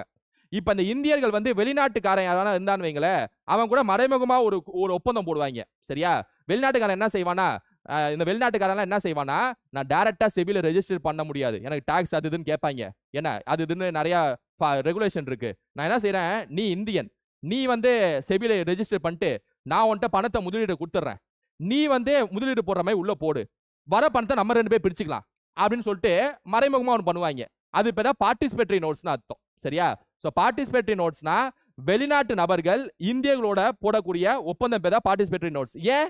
ஏன்னா டைரக்டா செபில நுழையாம செகண்டரி மார்க்கெட்ல டைரக்டா ஃபாரின் இன்வெஸ்ட்மெண்ட் நுழையாம சைடு வேல வருது, இப்படி இன்னொரு ரூட்டை பிடிக்கிறது, இது பேர் தான் பார்ட்டிசிபேட்டரி நோட்ஸ். சரியா? அப்ப இது ஃபாரின் இன்ஸ்டிடியூஷனல் இன்வெஸ்டர் சம்பந்தப்பட்டது. சரியா? சோ இது சம்பந்தப்பட்டதுனால ஆன்சர் வந்து அந்நிய நிறுவன முதலீடுன்னு அர்த்தம். சரியா? ஞாபகம் வச்சுங்க. ஞாபகம் வச்சுங்க, அந்நிய நிறுவன நேரடி முதலீடு இல்லது, ஆனா அது ஞாபகம் வச்சுங்க. ஏறு வரிசையில் வரிசை 10 அரேஞ்ச் இன் குரோனாலஜிக்கல் ஆர்டர். செபிங்கிறது 1992ல உருவானதுங்க. ஆர்ஆர்பி வட்டார ஊரக வங்கி 1975 இந்திரா காந்தி ஆட்சி. மன்ரேகா 2005 2006 உருவாக்கப்பட்டது. சர்ஃபேசி சட்டம் 2002. சரியா? சோ அப்படி பார்த்தோம் அப்படின்னா 2 1 4 3 2143 is the answer. Option B is the answer. Option B. கீழ்கண்ட எந்த நிதி கொள்கை நடவடிக்கை ஒரு நாட்டின் உற்பத்தியை பெருக்கும்? which are the following fiscal measures increase production in an economy? ஒரு நாட்டோட உற்பத்தியை பெருக்கிறதுக்கு அரசாங்கம் என்ன செய்யணும்? சரியா? பிஸ்கல் பாலிசினா என்ன? நிதி கொள்கைன்னு அர்த்தம். அதாவது அரசாங்கம் செய்யக்கூடிய நடவடிக்கை எல்லாமே பிஸ்கல் பாலிசின்னு சொல்லுவாங்க. கவர்மெண்ட் செய்யக்கூடிய நடவடிக்கை எல்லாமே. சரியா? வட்டி விதத்தை குறைத்தல், இது கவர்மெண்ட் செய்யக்கூடிய நடவடிக்கை இல்ல, இது பேர் மானிட்டரி பாலிசி, பணக்கொள்கை. இது ரிசர்வ் பேங்க் ஆஃப் இந்தியா செய்யும், டைரக்டாவே தப்பு. சரியா? அப்புறம் பாருங்களேன், சீப் மணி பாலிசி, இது வந்து மானிட்டரி பாலிசி, பணக்கொள்கை, நிதி கொள்கை இல்ல, அடிப்படையாவே தப்பு. Increasing government expense, reduction of taxes, இது ரெண்டுமே நிதி கொள்கை தான். சரியா? இது ரெண்டுமே உற்பத்தியும் அதிகரிக்கும். அரசாங்கம் தனது செலவுகளை அதிகமா செஞ்சாங்கன்னா நிறைய உற்பத்தி பெருகுதானே அர்த்தம். அதே மாதிரி டாக்ஸை கம்மி பண்ணாங்கன்னா பணத்தை வந்து கவர்மெண்ட் கொடுக்காம நிறைய இன்வெஸ்ட்மெண்ட் செய்யலாம்னு சொல்லிட்டு நினைப்பாங்களா மக்களே. அப்ப ரெண்டுமே உற்பத்தியை பெருக்கும். So B 2 3 is the answer. 2,3 is the answer. Zero defect zero effect என்ற அரசின் திட்டமானது எதனுடன் தொடர்புடையது? ஆங்கிலத்திலும் இங்கிலீஷ்லயும் அதே தான். ஜீரோ டெஃபெக்ட் ஜீரோ எஃபெக்ட்ங்கிறது எம்எஸ்எம்இ செக்டரை வந்து பூஸ்ட் பண்ணக்கூடிய ஒரு திட்டம். சரியா? அப்ப ஆப்ஷன் சி, எம்எஸ்எம்இ துறையினை ஊக்குவித்தல். சரியா? எம்எஸ்எம்இ துறையினை ஊக்குவித்தல். நீங்க அந்த 4 ஆப்ஷன்ல பாருங்களேன், இது மட்டும் தானே தமிழ்ல இருந்தாலும் இங்கிலீஷ்ல டிரான்ஸ்லேட் பண்ணிருக்காங்க பாத்தீங்களா, மெனக்கட்டு. அப்ப எதெல்லாம் தமிழ் ஆப்ஷன்ஸ்ல இங்கிலீஷ்ல மெனக்கட்டு டிரான்ஸ்லேட் பண்றாங்களோ அது ஆன்சரா இருக்கும் பெரும்பாலும். சரியா? Option C is the answer. கோட்டை பகுதி இல்லாத ஒரே அரப்பா இடம் ராக்கிகரி ஆகும். தப்பு. Rakhigarhi is the only Indus site without a citadel. தப்பு. அரப்பன் சைட்ஸ்ல எல்லா இடத்துலயுமே சிட்டாடல் இருக்குங்க, கோட்டை பகுதி இருக்கும். ஆனா ஒரு இடத்துல மட்டும் கோட்டை பகுதி இல்லாம இருக்கும். அந்த இடம் எதுனா சானுதாரோ. சானுதாரோ. சரியா? வித்தவுட் சிட்டாடல் எதுனா சானுதாரோ. சானுதாரோ, ராக்கிகரி இல்ல. சிந்து சமவெளி நாகரிகத்துல மிகப்பெரிய பிக்கஸ்ட் இண்டஸ் வேலி சிவிலைசேஷன், இண்டஸ் வேலி, அதாவது ஏரியால பெருசு எதுனா ராக்கிகரி. சரியா? ராக்கிகரி. ஸ்கூல் புக்ல மோஞ்சதாரோ சொல்லியிருப்பாங்க, ஆனா அதை பீட் பண்ணிடுச்சு. ராக்கிகரி தான் ஃபர்ஸ்ட் பெரிய இடம். சிண்டஸ் வேலியில லார்ஜஸ்ட் சிவிலைசேஷன், லார்ஜஸ்ட் இடம் எதுனா ராக்கிகரி. ஆனா சிட்டாடல் இல்லாத எது கேட்டானா சானுதாரோ. சரியா? ஞாபகம் வச்சுங்க. ஹரப்பாவில் செய்யப்பட்ட ஜாடி ஓமனில் கண்டறியப்பட்டது. கரெக்ட் தான். ஹரப்பால ஒரு ஜாடி வந்து ஓமனில் கண்டறியப்பட்டது. இது 11th இண்டஸ் வேலி புக்ல இருக்கு. சரியா? சிந்து சமவெளி மக்கள் வைணவத்தை பின்பற்றினர். தப்பு. வைணவெல்லாம் அதுக்கப்புறம் தான் வந்திருக்கும். அவங்க புரோட்டோ சிவான்னு சொல்லக்கூடிய அரச மரத்தை தான் பின்பற்றிருப்பாங்க, அதாவது கும்பிட்டுருப்பாங்க. சரியா? அரச மரத்தை. சோ 1 தப்பு 3 தப்பு 2 கரெக்ட். மேற்கண்டவையில் எத்தனை கூற்று தவறானவை? இங்க வந்து 1 2 3 2ன்னு சொல்லல, பேட்ஸ், ஹவு மெனி பேட்ஸ்ன்னு கேக்குறாங்க. எத்தனை ஜோடி தவறுன்னு கேக்குறாங்க. 2 ஜோடி தவறா? அப்ப 2 பேட்ஸ் தவறு. ஆப்ஷன் பி, 2 கூற்றுகள் தவறு. சரியா? அப்படி இந்த கேள்வி அப்படி இருக்கு. 1,2 அப்படி இல்ல. சரியா? 2 கூற்று தவறு, 2 ஜோடி தப்பு. சரியா? அப்படி.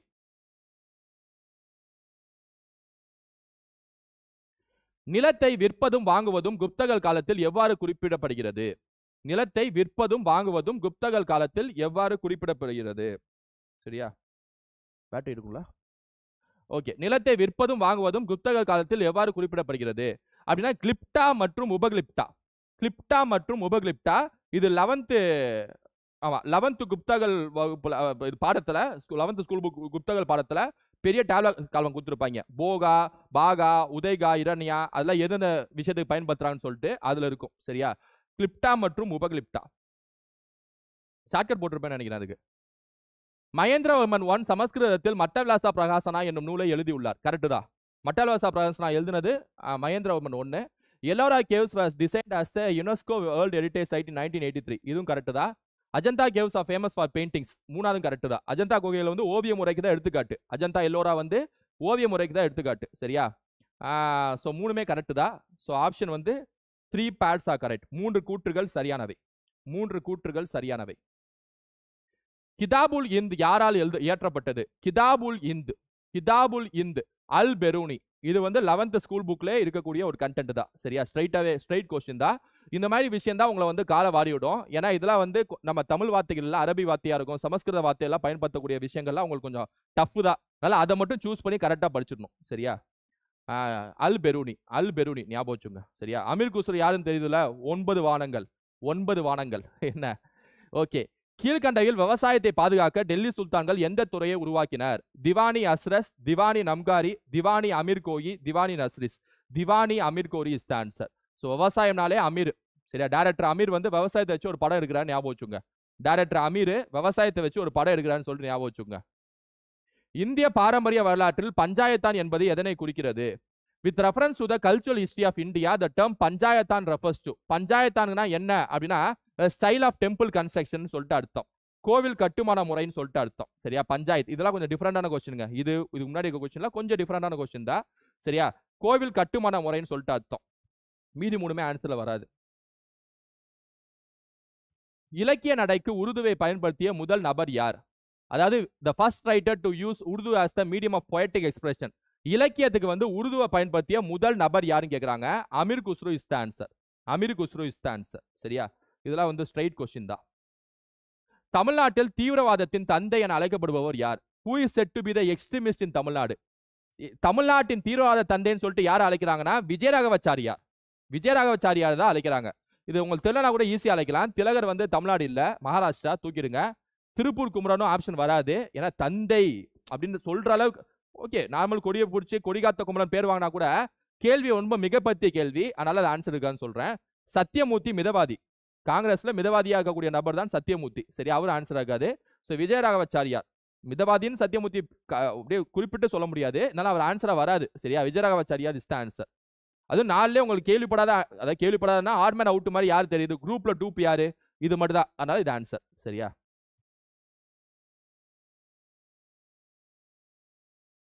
சிஎன் அண்ணாதுரை பற்றி காலவரிசைப்படி ஏற்பாடு செய்யுங்கள். சரி, காலவரிசைப்படுத்துங்கள்னு அர்த்தம். சரியா? அதெல்லாம் மாத்திரணும். காலவரிசைப்படுத்துங்கள்னு அர்த்தம். பெண்கள் சமத்துவம் வந்து அண்ணா எழுதிய முதல் புத்தகம்ங்க. கரெக்டுங்க. அதுக்கப்புறம் பாத்தீங்கன்னா பெரியார் அண்ணாவோட சந்திப்பு நடக்குங்க. 1934 பெரியாருக்கும் அண்ணாவுக்கும் சந்திப்பு நடக்கும். சரியா? பெரியாரும் அண்ணாவும் சந்தித்த முதல் மாநாடு பாத்தீங்கன்னா செங்குந்தம் இளைஞர் மாநாடுல தான் பெரியார் அண்ணாவும் முதல் முறை சந்தித்தாங்க 1934. அப்ப 1 ஃபர்ஸ்ட் வந்துடும், அடுத்த 4 வந்துடும். அதுக்கப்புறம் பெரியாரும் அண்ணாவும் நல்ல க்ளோஸ் ஆகி குடியரசு நாளிதழ் இருக்குல்ல, அதுல வந்து ஒரு ஆசிரியர் பொறுப்பாவது யார்கிட்ட கொடுத்துட்டாங்க அப்படின்னா பெரியார் அண்ணாட்ட கொடுத்துட்டாரு. அதனால இதுக்கப்புறம் இது வரும் 143 வரும். ராஜ்யசபா எம்பி எப்ப ஆனான்னா 1960களில் தான். 1962 தேர்தலுக்கு அப்புறம் தான் அண்ணா வந்து ராஜ்யசபா எம்பி ஆவார். அதனால வந்து இது அப்புறம் வந்துடும். So 1432 is the answer. Option A is the answer. Okay தானங்க? ஓகே. சங்ககால சமூகத்தில் அம்பனம் என்ற சொல் எதை குறிப்பிடுகிறது? In Sangam literature Ambanam was used to what? To measure the paddy. நெல் அளவை குறிப்பது அப்படிங்கிறது அர்த்தம். சரியா? இதெல்லாம் கொஞ்சம் சேலஞ்சிங்கான கொஸ்டின். கொஞ்சம் இது தெரிஞ்சவங்க இருப்பாங்க. ஓகேவா? நெல் அளவை குறிப்பது இஸ் த ஆன்சர். அம்பனம்னா கீழ்கண்டவற்றில் திண்டுக்கல் கூட்டமைப்பை சாராதவர் யார்?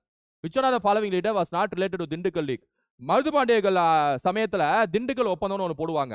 சரியா? அதாவது கட்டபொம்மனுக்கு அப்புறம் வருது. வேலுநாச்சியார் கட்டபொம்மனுக்கு அப்புறம் மருதுபாண்டியர்களோட ஸ்டோரியில வரும்.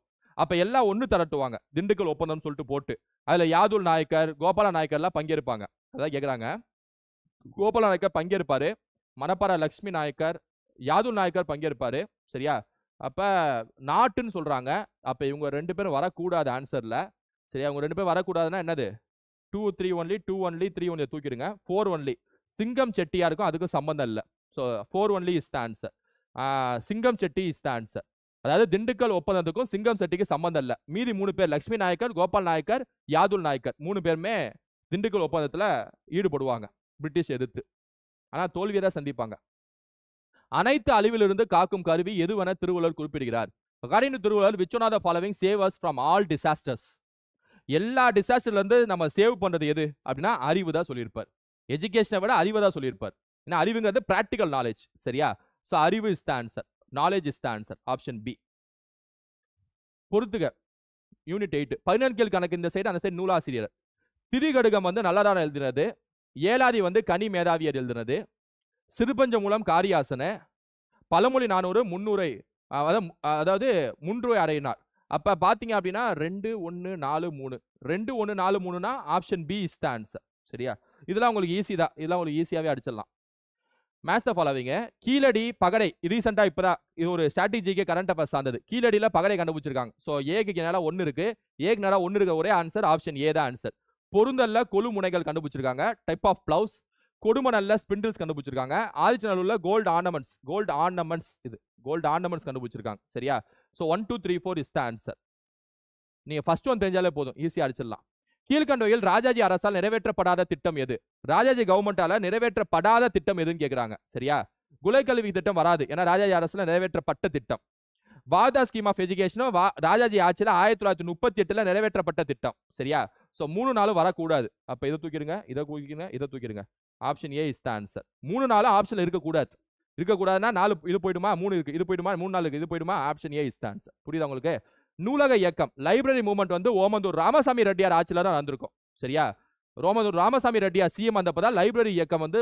உருவாக்கி இருக்கும் 1947 48 வாக்குல சரியா திருப்பூர் அவினாசலிங்க செட்டியார் தான் அதுக்கு முக்கியமான காரணம் திருப்பூர் அவினாசலிங்க செட்டியார் என்ன அபலட்சணம் தேவதாசியும் ஓமந்தூர் ராமசாமி ரெட்டியார் ஆட்சியில் தான் நடந்திருக்கும் தேவதாசி ஒழிப்பு சட்டம் கொண்டு வந்திருப்பாங்க 1947 30 முசுலட்சுமி அம்மையார் வந்து மசோதா தாக்கல் செய்வாங்க அது தனி அது மூலூர் ராமபதம் கூட அதை ஆதரிப்பாங்க அது தனி அது சட்டமா மாறினது 1947 தான் ஸோ அப்ப அதனால வந்து இது 2 ராஜாஜிக்கு இதுக்கு சம்பந்தமே இல்லை 3 4 இஸ் த ஆன்சர் கிருஷ்ணகிரி மற்றும் தர்மபுரி எந்த பீடபூமியில் அமைந்துள்ளது பாரமஹால் பீடபூமி பாரமஹால் பிளாட்டியூ சரியா இது வந்து ஸ்கூல் புக்ல 10th ஜியாகிரபில தமிழ்நாடு ஜியாகிரபில பின்னாடி திருப்பினீங்கன்னா பிளாட்டியூங்கிற டைட்டில் கீழே 2வது பரவோ 3வது பரவோ அதுல இருக்கும் சரியா பாரமஹால் பீடபூமி எந்த மாவட்டத்தில் மக்களுடன் முதலில் திட்டம் தொடங்கப்பட்டது கரண்ட் அஃபேர்ஸ் யூனிட் 9ல கரண்ட் அஃபேர்ஸ் கேள்வி கோயம்புத்தூர் இஸ் த ஆன்சர் மக்களுடன் முதல்வர் திட்டம் வந்து எந்த மாவட்டத்தில் முதல் முறை தமிழ்நாட்டில் தொடங்குறாங்கன்னா கோயம்புத்தூர் மாவட்டம் உலக தமிழ் புலம்பெயர் நாள் எப்பொழுது அனுசரிக்கப்படுகிறது உலக வேர்ல்ட் தமிழ் டயோஸ்பரா டே அப்படின்னாலே ஜனவரி 12 is the answer January 12 is the answer which temple is declared as protected area monument in Tamil Nadu இது வந்து கரண்ட் அஃபேர்ஸ் கொஸ்டின் கழுகுமலை சமீபத்தில் எந்த கோயில் வந்து நினைவு சின்னமாக பாதுகாக்கப்பட்ட பகுதி நினைவு சின்னமாக அறிவிக்கப்பட்டதுன்னு கேட்டாங்கன்னா கழுகுமலை இஸ் த ஆன்சர் இதெல்லாம் டைரக்ட் கொஸ்டினால ஃபேக்ட்னால டிஸ்கஸ் பண்ணதுக்கு எதுவும் இல்லை மனப்பாடம் பண்ணாலே போதும் கழுகுமலை இஸ் த ஆன்சர் தொழில்துறை பெண் தொழிலாளர்களின் எண்ணிக்கையில் தமிழ்நாடு எந்த இடத்தில் உள்ளது Tamil Nadu stands which place in the number of industrial women workers option A first பிளேஸ்ல இருக்கு எப்பவுமே இந்த மாதிரி ஆப்ஷன்ஸ் கொடுத்தாங்கன்னா ஃபர்ஸ்ட் பிளேஸ் எப்பவுமே ஆன்சரா இருக்கும் ஏன்னா தமிழ்நாட்டை விட்டு கொடுக்க கூடாதுல்ல option A 1 is the answer எலுமிச்சை ஆப்பிள் திராட்சை தக்காளி சயின்ஸுக்கு வந்துட்டோம் அப்படியே வரிசையா வந்துட்டு இருக்கும் சரியா வரிசையா அப்படியே வந்துட்டு இருக்கு unit 8 unit 9 economics polity geography history INM சொல்லிட்டு வரிசையா வருது இப்போ சயின்ஸுக்கு வந்திருக்கும் சரியா லெமன்ங்கிறது சிட்ரிக் அமிலம் A2 ஆனா எல்லாத்துலயும் A2 இருக்கு ஆப்பிள்ங்கிறது மாலிக் அமிலம் 2,4 option C is the answer சரியா ஆப்பிள் மாலிக் அமிலம் கிரேப் வந்து டாட்டாரிக் அமிலம் டொமேட்டோ வந்து ஆக்சாலிக் அமிலம் சரியா டொமேட்டோ வந்து ஆக்சாலிக் அமிலம் 2143 இஸ் த ஆன்சர் கடல் நீரில் கரைந்துள்ள உப்புகளை இறங்கு வரிசையில் வரிசைப்படுத்துக arrange the salt dissolve in the sea water in descending order இது கொஞ்சம் ஈஸியான கொஸ்டின் தான் கொஞ்சம் டிஃபரெண்டா இருக்கும் ஆனா கொஞ்சம் யோசிச்சா ஈஸி தான் குளோரின் கண்டிப்பா இருக்கும்ல கடல் நீர்ல சோடியம் குளோரைட் தான் ஃபர்ஸ்ட் அப்படி பார்த்தாலே குளோரைட் தான் ஃபர்ஸ்ட்னு உங்களுக்கு தெரிஞ்சாலே இதை 3யுமே தூக்கிடுங்க ஏன்னா குளோரைட் ஃபர்ஸ்ட்டுக்கு ஆப்ஷன் இதுதான் option A is the answer ஏன்னா இறங்கு வரிசையில் கேட்குறாங்க குளோரைட் அதுக்கப்புறம் சோடியம் அப்புறம் சல்ஃபேட் அப்படி போகுது சரியா மீதி எல்லாத்துலயும் பாருங்களேன் குளோரைட லாஸ்ட்ல தூக்கி போட்டாங்க கண்டிப்பா அப்படி இருக்காது சரியா HCl ஸ்ட்ராங் ஆசிடா வீக் ஆசிடா HCl ஸ்ட்ராங் ஆசிட் கேட்டா வலிமை மிகு அமிலம் சோடியம் ஹைட்ராக்சைடு ஸ்ட்ராங் பேஸா வீக் பேஸா ஸ்ட்ராங் பேஸ். அப்படி பார்த்தாலே 2 3ன்னு ஸ்டார்ட் ஆயிடும். 2 3ன்னு ஸ்டார்ட் ஆச்சுனாலே option A is the answer. Easy இது. ஹைட்ரோகுளோரிக் ஆசிட்ங்கிறது ஸ்ட்ராங்கஸ்ட் ஆசிட், சோடியம் ஹைட்ராக்சைடுங்கிறது ஸ்ட்ராங்கஸ்ட் பேஸ். சரியா? அமிலம் காரத்துல இருந்து எடுக்கப்பட்ட கேள்வி. அமிலம் காரத்துல இருந்து எடுக்கப்பட்ட கேள்வி. சரியா? பின்வருவற்றில் எது உயிரி உரம் அல்ல? பயோ ஃபெர்டிலைசர் எது இல்லைன்னு கேட்குறாங்க. இந்த உயிரி உரம்ங்கிறது ரொம்ப முக்கியம். சரியா? இந்த குப்பைகள் இந்த மாதிரி பயோ ஃபெர்டிலைசர், அதாவது குப்பைகள்னா என்ன, இந்த மாதிரி என்ன சொல்றது, இந்த இப்பெல்லாம் லேட்டஸ்ட் ட்ரெண்டே அதுதான். அதனால தான் மக்கும் குப்பை மக்கா குப்பைன்னு பிரிக்கிறாங்க. பயோ ஃபியூவல் பயோ ஃபெர்டிலைசர் தான் ஃபேமஸ். நம்ம தனியாக கிளாஸஸ் பார்க்கலாம். சரியா? வேஸ்ட் டு எனர்ஜி அதுலேயும் வரும் தனியாக. பயோ ஃபெர்டிலைசர்ல எது இல்லைன்னு கேட்குறாங்க. ஆனமெடாங்கிறது பயோ ஃபெர்டிலைசர், நாஸ்டாக்ங்கிறது பயோ ஃபெர்டிலைசர், ரைசோபியம் பார்த்தாலே தெரியுது bio fertiliser. So lindane is the answer. Lindane is the answer. Option C is the answer. Dash என்பது உயர்தரமான நிலக்கரி வகையாகும். Dash is the coal of superior quality. Superior குவாலிட்டின்னு வந்தாலே ஆந்த்ரசைட்டுங்க. இது வந்து ஸ்கூல் புக்ல 10th ஸ்கூல் புக்ல கோல் நிலக்கரிங்கிற டைட்டில்ல 4 கொடுத்துருப்பாங்க. அதில் ஆந்த்ரசைட்னு சொல்லி 80 to 90% சொல்லி அது பெர்சன்டேஜ் கொடுத்துருப்பாங்க. அப்படி பார்த்தாலும் உங்களுக்கு ஆந்த்ரசைட் வந்துடும். இந்தியாவில் ஆந்த்ரசைட் அதிகமாகக்கூடிய மாநிலம் பார்த்தீங்கன்னா காஷ்மீர். காஷ்மீர் ஞாபகம் வச்சுங்க. Superior quality coal.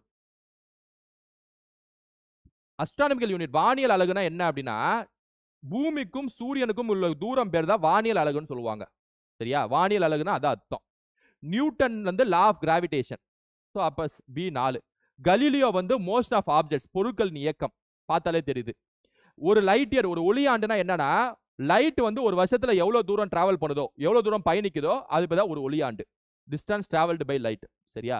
ஸோ அப்படி பார்த்தோம் அப்படின்னா 2413. 2413னா option B is the answer. Option B is the answer. அடுத்த மேத்ஸ் வந்துருச்சு. ஸோ இதை சிம்பிளிஃபை பண்ணோம். ஓகேவா?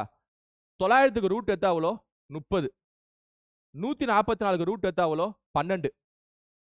144க்கு ரூட் எடுத்தா அவ்வளோ 12 மைனஸ் 16க்கு ரூட் என்ன 4. 8க்கு கியூப் ரூட் கேட்குறாங்க 2 பிளஸ் 2. சரியா? இதை பண்ண ஆன்சரு. ஸோ 30 பிளஸ் 12 42/12ன்னு வரும். மைனஸ் 4/2 பிளஸ் 2ன்னு வரும். சரியா?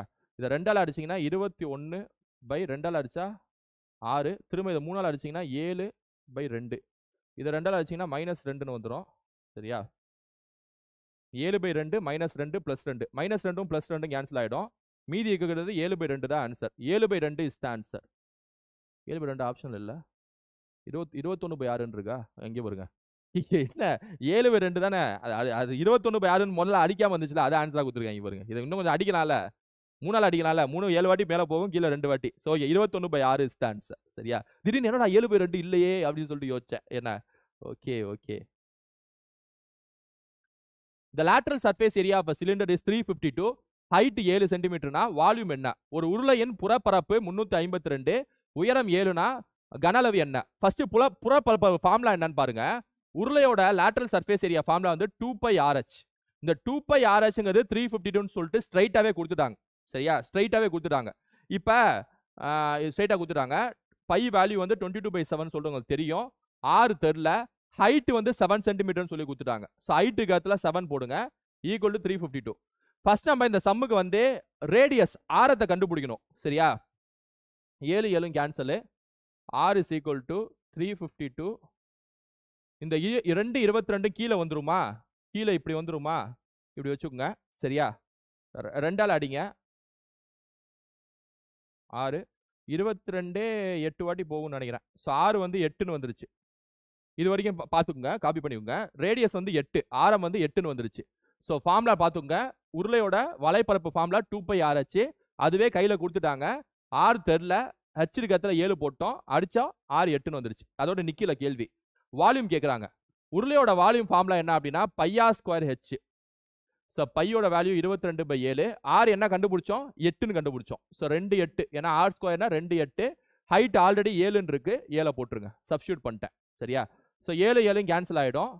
22 × 8 × 8 176 × 8. 8ல் முடியணும் ஆன்சரு. 2 ஆப்ஷன் 8ல் முடியுதா? 56. 0 8ல் முடியணும். 1408. சரியா? 0 8ல் முடியக்கூடியது 6 8 இல்லை, இது 0 8. 0 8ல் முடியக்கூடியது option A, 1408 is the answer.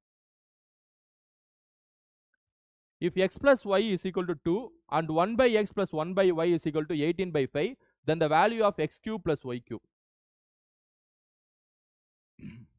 Okay, first x cube plus y கியூபோட ஃபார்முலா பார்ப்போம்.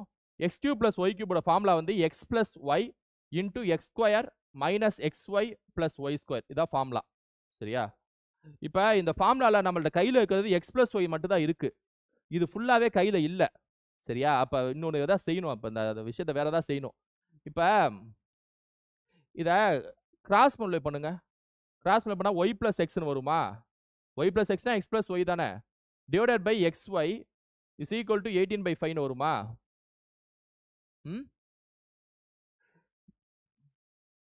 இப்போ எக்ஸ் பிளஸ் ஒய் வந்து 2வா? இங்க மேல எக்ஸ் பிளஸ் ஒய் தானே இருக்கு. இந்த எக்ஸ் பிளஸ் ஒய் இருக்க இடத்துல 2 சப்ஸ்டியூட் பண்ணுவோமா? அப்ப 2/xy இஸ் ஈக்குவல் டு 18/5 வருமா? 2/xy இஸ் ஈக்குவல் டு 18/5யா? xy அங்க கொண்டு போங்க. 5 இங்க கொண்டு வாங்க. 5 2s are 10, 18 கீழே கொண்டு வந்துருங்க. 10/18 வருது. Okay okay, 10/18. சரியா? இந்த 2ஆல அடிச்சா 5/9 வருது. 5/9 வருது. கரெக்டா? 10/18 2ஆல அடிச்சா 5/9. கரெக்டா தானே போட்டோம்? எக்ஸ் பிளஸ் ஒய் 2 பை இது எக்ஸ் ஒய் அங்கே போயிடும். 18 10/18 2ஆல அடிச்சா 5/9. இது அப்படியே வச்சுக்கோங்க. இப்போ எக்ஸ் ஒய் வந்து 5/9 இங்கே சப்ஸ்டியூட் பண்ணிடலாம். எக்ஸ் பிளஸ் ஒய்யும் 2 இருக்கு. எக்ஸ் ஒய் 5/9 போட்டுடலாம். ஆனால் x square plus y square வேணுமே. X square plus y square வேணும்ல. இப்போ இங்கே இன்னொன்று பண்ணுங்க. எக்ஸ் பிளஸ் ஒய் 2ன்னு கொடுத்துருக்காங்களா, ரெண்டு சைடும் ஸ்கொயர் பண்ணுங்க. சரியா? நமக்கு எப்படியாவது இதாக வரணும். இப்போ ஏன்னா ரெண்டு சைடும் ஸ்கொயர் பண்ணீங்கன்னா x plus y the whole square is equal to 2 ஸ்கொயர்னு வருமா? ரெண்டு சைடும் ஸ்கொயர் பண்ணா இப்போ இதை விரிவாக்கம் செய்யுங்க. X square plus y square plus 2xy is equal to 4ன்னு வருமா விரிவாக்கம் செஞ்சா? இப்போ ஆல்ரெடி xy வந்து 5/9 கண்டுபிடிச்சிருக்கோம்ல, அதை தூக்கிட்டு வந்து இங்கே சப்ஸ்டியூட் பண்ணுங்க. சரியா? சப்ஸ்டியூட் பண்ணீங்கன்னா x square plus y square plus 2 × 5/9 10/9 is equal to 4ன்னு வரும். X square plus y square is equal to 4 minus 10/9 வரும். ஸோ 9 4 36, 26/9 வந்துடும். இப்போ நம்மளுக்கு கையில் x square plus y square வந்து 26/9 இருக்கு. xy வந்து 5/9 இருக்கு. எக்ஸ் பிளஸ் ஒய் வந்து 2ன்னு இருக்கு. இப்போ இது எல்லாமே இதுக்கு தேவை. சரியா? அப்படியே சப்ஸ்டியூட் பண்ண ஆன்சர் வந்துடும். கொஞ்சம் பெரிய சம் தான், கொஞ்சம் பெரிய சம் தான் இது. ஏன்னா ஃபர்ஸ்ட் நம்ம xy என்னன்னு கண்டுபிடிக்கிறது, அப்புறம் ஸ்கொயர் பண்ணி x square plus y square என்னன்னு கண்டுபிடிக்கிறது. சரியா? இந்த லெவலுக்கு எக்ஸாம்ல பெருசா கேட்க மாட்டாங்க, குரூப் 1லயும் சரி. நான் இந்த லெவல் வரை பார்த்துட்டோம் அப்படின்னா மீதிலாம் ஈஸியா இருக்கும்ல, அப்படி பார்த்துக்கோங்க. சரியா? ஓகே, இப்போ நம்ம கண்டுபிடிச்சதெல்லாம் இங்கே சப்ஸ்டியூட் பண்ணுவோம். எக்ஸ் பிளஸ் ஒய் 2ன்னு சப்ஸ்டியூட் பண்ணிடுவோம். X square plus y square என்ன 26/9 சப்ஸ்டியூட் பண்ணிடுங்க. மைனஸ் xy என்ன 5/9 போட்டுருங்க. சரியா? ஸோ 2 × 21/9 வரும். சரியா? 2 × 21/9 3ஆல் அடிக்கலாமா? அதை 7/2ன்னு வரும். சரியா? 2 2 கேன்சல் ஆச்சுன்னா 7 மீதி இருக்கு. 7 ஆப்ஷன்ல இல்லையே.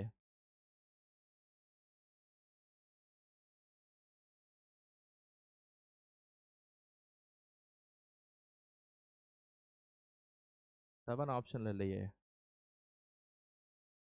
ஒரு நிமிஷம். X plus y 2 1/x plus 1/y 8/5 x cube plus y cube. இதை சால்வ் பண்ண கரெக்டான்னு பார்ப்போமா? மேலே போட்டோம்னா x plus y divide by xy is equal to 18/5 x plus y 2. இந்த இடத்துல 2 போட்டோம் அப்படின்னா xy அங்கே போகும், xy இங்கே போயிடும், 18 கீழே வந்துடும், 5 மேலே போகும், 10/18 வரும். 2ஆல் அடிச்சா 5/9. கரெக்டு தான். சரியா? அதுக்கப்புறம் அதை ஸ்கொயர் பண்ணோம்னா x plus y whole square is equal to 2 square x square plus y square plus 2xy is equal to 4 x square plus y square plus 2 × 5/9 is equal to 4 x square plus y square is equal to 4 minus 10/9 36 minus 10 26/9. X square plus y square வந்து 26/9 வந்துருச்சு. xy வந்து 5/9 வந்துருச்சு. X plus y 2ன்னு இருக்கா, 26/9 இதை 5/9 இதை அப்படியே பார்த்துக்குங்க. இப்போ எக்ஸ் பிளஸ் ஒய் ஃபார்முலா படி x plus y into x square plus y square minus xy இதான் ஃபார்முலா. சரியா? எக்ஸ் பிளஸ் ஒய் 2 போட்டோம். X square plus y square 26/9 வரும். xy 5/9 வரும். சரியா? ஸோ 2 ×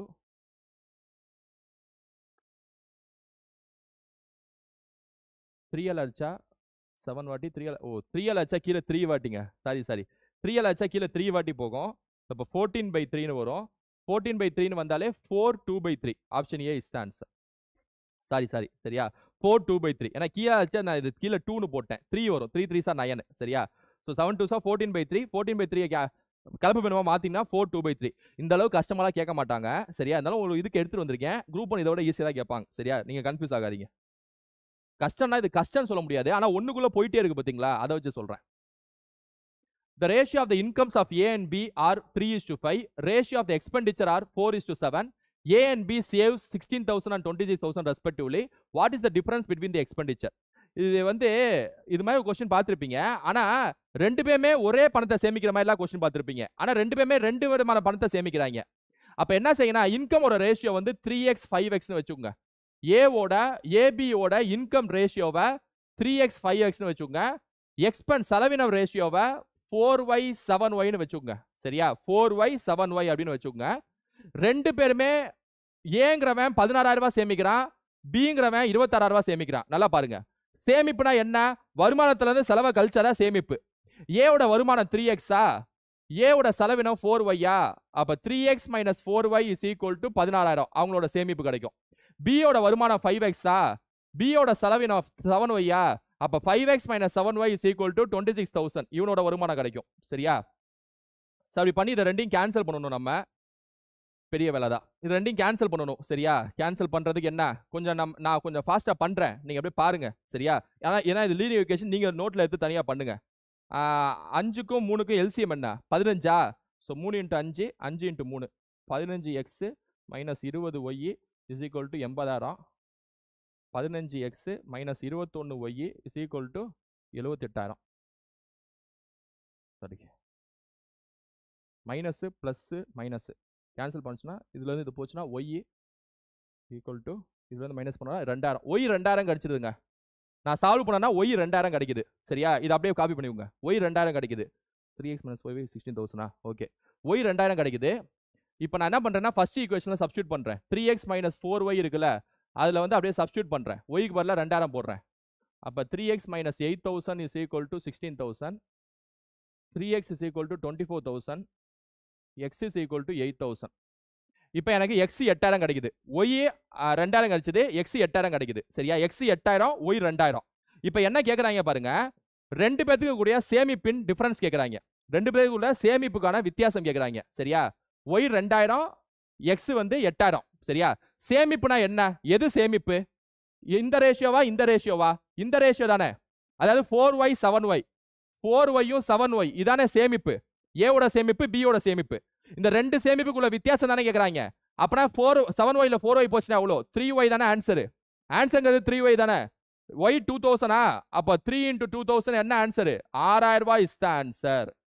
6000 ரூபாய் இஸ் த ஆன்சர். நான் கொஞ்சம் ஃபாஸ்டா போட்டேன், ஸ்லோ ஃபார்வர்ட்ல பாருங்க சரியா. 6000 is the answer.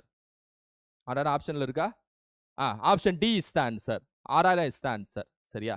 Okay, A ஒரு வேலையை 96 நாட்களில் செய்து முடிக்கிறார், பி அதே வேலையை 104 நாட்களில் செய்து முடிக்கிறார். ரெண்டு பேரும் சேர்ந்து செஞ்சா எவ்வளவு நாள்ல முடிப்பாங்க. இது ரொம்ப ஷார்ட்கட்டை போட்டே போட்டுடலாம்.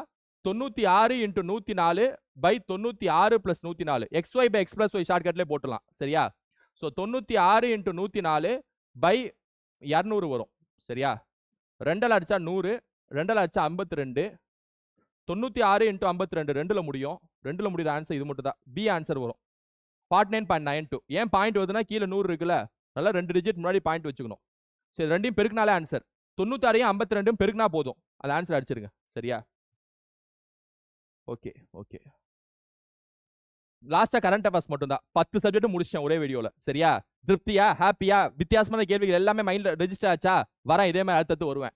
உலக புவி தினம் 2024 கருத்தறி என்ன, வேர்ல்டு எர்த் டே 2024 கருத்தரு என்னன்னு கேக்குறாங்க. பிளானட் அசஸ் பிளாஸ்டிக்ஸ் இதான் கருத்தரு சரியா. Planet versus plastics. World intellectual property organization recently seen in news is a specialized agency of which organization? இந்த இன்டெலெக்சுவல் ப்ராப்பர்ட்டி ஆர்கனைசேஷன் வந்து ஐநா கீழே வரக்கூடிய ஆர்கனைசேஷன். ஐநா United Nation is the answer.